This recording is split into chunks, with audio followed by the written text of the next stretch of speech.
Hi. I've been a skeptic about this COVID-19 fiasco almost since the beginning. And it so happens that I got the Hong Kong flu in 1968, and that killed over, you can look it up, it killed between 1 and 4 million people in the world, and it killed 33,800 in the U.S. Now, I know COVID has gone well beyond that, but back then, my belief is that they just didn't keep track beyond a certain number. 33,000. Oh well, and then from then on, it would just be shoved in with the seasonal flu or whatever. You can look at CDC statistics, and you'll notice that from year to year, they have a wide range for the flu pneumonia. It'll be between, maybe 20,000 and as much as 60,000 for any given year. So the stats are not very exact by any means. Just go look it up. And then the other thing was I got the London flu. And I remember both of these so well because, God, I was sick. And with the London flu in 1973, that one, again, the numbers are much lower than COVID for the United States, and I can't even find for the world for that particular one. But in California, in California, the first week of 1973, and I had to look this up, 57 people died in California. And when I got it, I went to the Kaiser Hospital in Bellflower, and it was unbelievable. The waiting room was just jammed. There was just, I went down the street to a private doctor rather than utilize my insurance. So when Governor Newsom locked everything down, there weren't even 10 people. Now, I'm not 100% sure, but it seems to me it was 7 or 8. It just wasn't. It just hadn't killed very many people at all in California, far less than the 57 people. So this aroused my suspicion that something more had to be going on than simply a virus, coming, just barely beginning. Less than 200 people had been killed in the United States, and things were being closed down. Which made no sense looking back at these other epidemics that slammed, they hit harder. Going back to the Hong Kong, that killed 500,000 people in the first 2 weeks after its discovery. It just spread like wildfire. So anyway, and since then I've learned a lot more, like all of you probably watching the news and some of you researching. I mean, that's important too, because the mainstream media, whether it's Fox or CNN or the major networks, it's just basically one narrative, that this is bad, follow the instructions, follow the orders, stay home. And if anything, God, that really arouses my ire when I see a sign saying stay home, like I'm some kind of a dog, that, hey, bad dog, go home. Anyway, and I'm perfectly healthy. I'm 77 years old. I just got done swimming in the ocean. I'm perfectly healthy. I'm going outside, taking care of myself. And I don't know, that this staying home is, to me, very unhealthy. And you can look that up. I mean, the lack of socialization, it's just doing a lot of mental damage. I know people that are,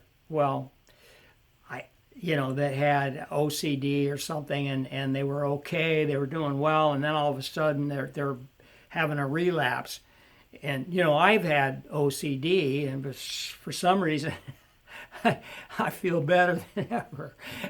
I'm not, because I'm so convinced that this is something more going on. I mean, you can read the theories about the that we're going to get chips, and we're going to have vaccinations, and we're going to get rid of currency.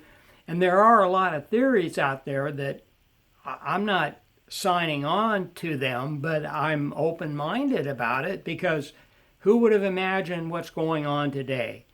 And why would you not think that something preposterous could happen tomorrow? And I kind of see a division between those that are true believers that this is really a bad deal, and they're following the instructions. They're wearing face masks, and they're staying home, and they're scrupulously observing the social distancing. And then I found maybe 30% of the people I talk to feel like me, that this is not right, what's going on. They're taking away our freedoms big time. I mean, almost unbelievable, the fact that one person, a governor of a state, can just issue these decrees, and you must obey or face the authorities, face the law, be hauled away. And so anyway, I see that big division between those that believe and obey and those that don't believe and disobey. And the people that obey, they have the authorities on their side. The people that don't, the rebels, you might call them, like me, they're outliers, and the law is going to crack down. And the thing is, the people that are obeying and angry about the people that don't obey, their argument is, well, we're threatening them, because we're going out, we're, going to pick it up, spread it around, so we're a threat to them. I understand that. But it's, that's in their mind, at least in my opinion. They have no reason to fear me. I'm perfectly healthy. Oh, they say, well, you could carry it and not know. I mean, the whole thing is a fiasco, but I just wanted to show, and I see, getting back, I see some big trouble going to happen in Orange County, because I consider what the governor did, Newsom, in Orange County, it's kind of he's a trial balloon. He's punishing, you could look at it that way, because all those people went to the beach. And oh my God, they can't have people all going to the beach and then not see a spike in infections, because that discredits their theory that being together is a problem.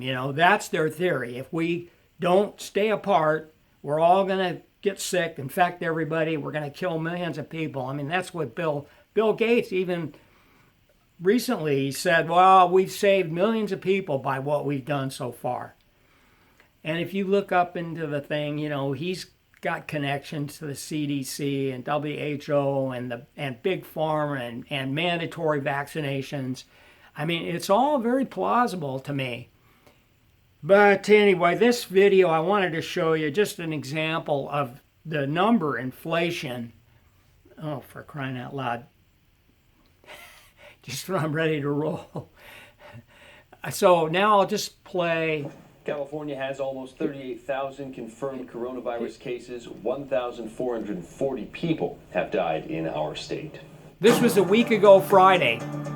And take note of what happens in Ventura. This morning, I want to begin in Ventura County. 14 new cases. Here it comes. And there were 2 deaths reported yesterday. One of them was a drug overdose. There you go. Also happened to have coronavirus. Yeah. The total number of cases so, now 465. Anyway, end that. Deaths, I'm going to stop this tape now. 7 are in the I just, you don't hear that very often, that they just come out and tell you, he always hit by a bus, but he had the coronavirus.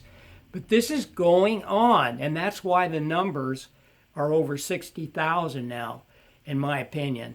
And even at that number, there were reports that in 2017, 2018, the seasonal flu went up to 80,000. Although you see that big range, which to me makes their numbers seem less credible. I mean, how can they just know to the single digit how many died of this one, And yet with seasonal flu, they have this preposterous range, gigantic range. So I mean, I just see too many red flags with this whole thing, and I'm going to stop this now. Thank you for listening.